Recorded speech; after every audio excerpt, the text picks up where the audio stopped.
What's up, y'all? Welcome back. If you're new here, my name is Linnea.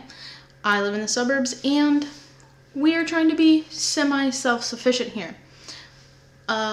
We do canning, we do gardening, we do sourdough baking, and we do random recipes. Today is a random recipe that has nothing to do with homesteading at all.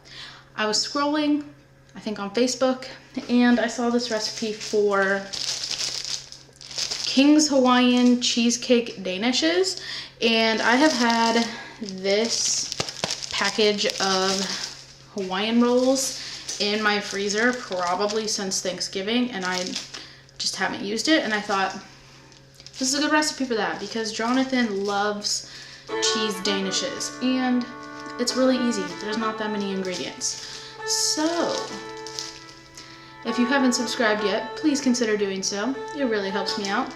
If you are already subscribed, welcome back. Thank you for being here. And if you don't want to subscribe, that's cool too. Thanks for being here.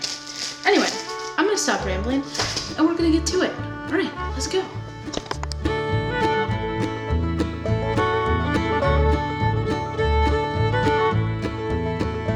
Okay, this recipe seems, oh boy, I am already messing up the camera. This recipe seems easy.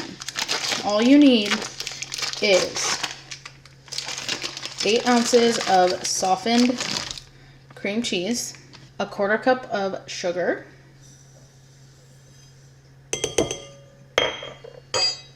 1 egg yolk, of which we're going to get all of it. Also, I have preheated my oven to 350 degrees. And a teaspoon of vanilla. I'm not going to measure. That's probably more than a teaspoon. But that's okay. Now we're just going to mix it all up.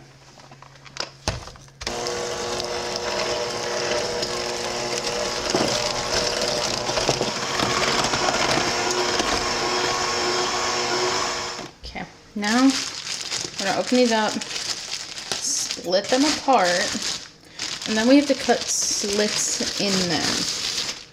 That's probably the hardest part.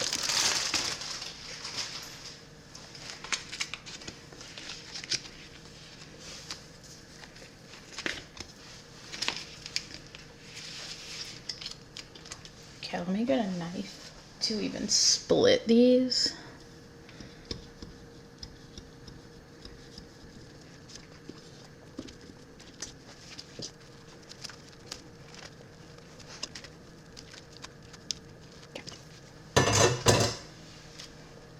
Now,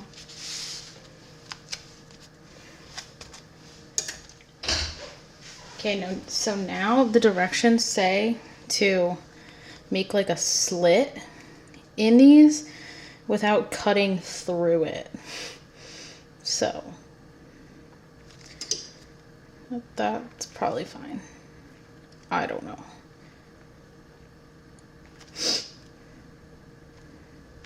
That seems probably fine. So we're going to do that for all of these.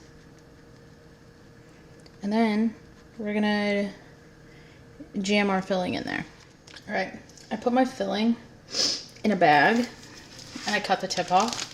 And I can tell you this is not going to go well because like I am not good at this kind of thing.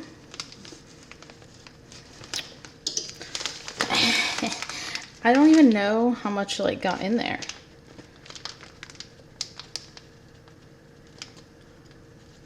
Okay, so we're just gonna do that for all of these. And yeah.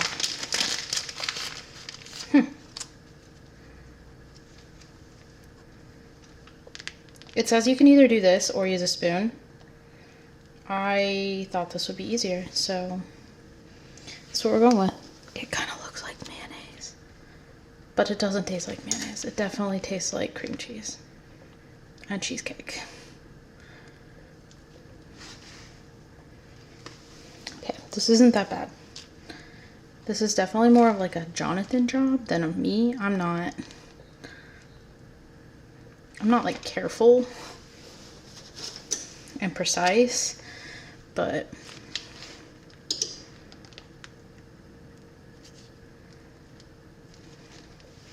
seems like it's gonna go okay.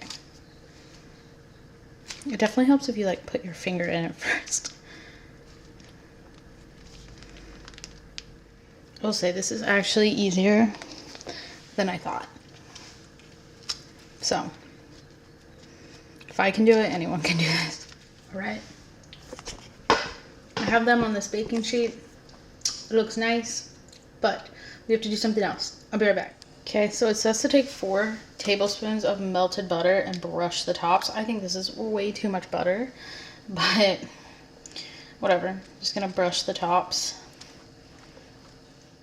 We are going to our friends for dinner tonight, and this is the dessert I'm bringing, so like, let's hope it's good.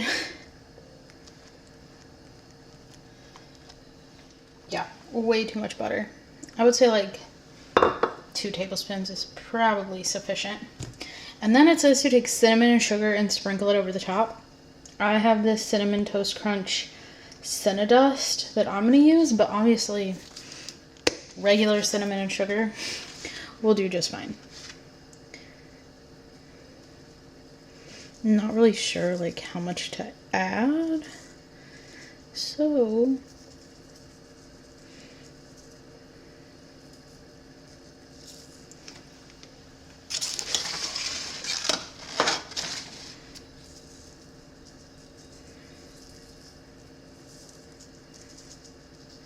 smells good. And then it says to put it in the oven at 350 for 15 to 20 minutes. I'm gonna start with 10 minutes because I'm not trying to like burn these. So, all right, I did them for about 12 minutes. It basically says until they're golden brown, and they seem pretty good to me. I wasn't trying to like burn them. So we're going to wait for them to cool off, and then we'll see if Jonathan wants to give one of them a try, and then we'll bring the rest to our dinner tonight. So, see you guys in a little bit. Spoiler, I already tried it, and I think they're really good. Oh, horrible. Why do you do that to me? I mean, they're really good because they're filled with cream cheese. I don't know if there's much that's like filled with cream cheese that's not good. No, I mean, it's like a filled with cream cheesy sugary mix. It's not just cream cheese. And the top has cinnamon sugar on it. It does kind of taste like the cheese Danish that you get from the store. Oh, for sure. But yeah. Like, I will definitely make them again. Like, I could pound like easily like 5 of those. I guarantee you that pan will be gone by tonight. Because we're taking it over to Kathy and Corey's. I bet you it's gone. Or there are like 2 left. Well, we should save like 2 for the morning. Alright, well, take 2 out and we'll... Yeah. I could definitely eat like 5, but... They're so good. I will. They only took like 20 minutes to make. Like, but now, you know, I gotta have a moment because... everyone look at the inside of our fridge. But don't. Okay. My next video, probably gonna be garden tour since we planted all the... I say we planted all the things. I planted all the things, but you did all the work. So... You raised the plants and you... Yeah, do all the seeds you tilled and you tilled up all the soil. So you did a lot of work. Anyway, that's gonna be the next video, probably. Probably. And then next week, I think I might make and can strawberry jelly. That sounds good. I've never done strawberry jelly, so. Definitely do it outside. Yeah. Well, I mean, I'll cook it in here, but I'll can it outside. Is it a pressure cooker? Or... No, just water bath. Anyways, Jonathan. Pressure canner. Jonathan will probably see you in the next video. Anyone want to see our honeybee glasses? They're the honeybee ball jars. Turn it around. Yeah. Like most of our cups. Oh yeah, we have a. That's what we drink out of. Anyways, Jonathan, we'll see you in the next video. Bye.